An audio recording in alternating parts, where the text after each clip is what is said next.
నమస్తే YM6 news కు స్వాగతం. ముక్కోటి ఏకాదశి పర్వదినాన్ని పురస్కరించుకుని సికింద్రాబాద్ కంటోన్మెంట్ నియోజకవర్గంలో వివిధ దేవాలయంలో తెల్లవారుజామున నుండి భక్తులతో ఆలయాలు కిటకిటలాడాయి.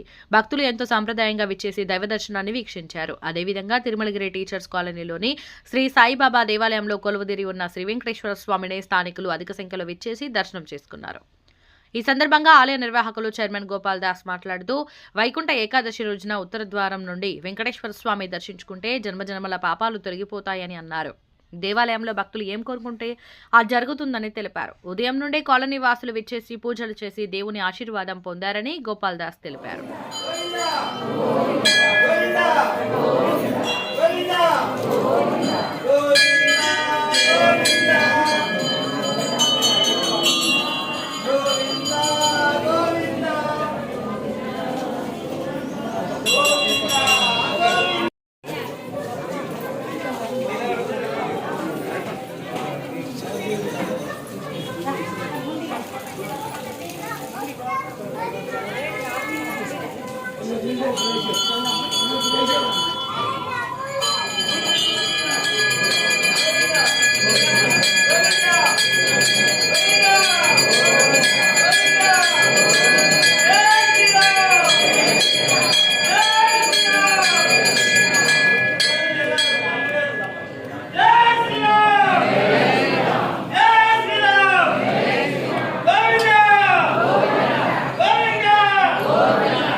సాయిబాబా దేవాలయం ఈరోజు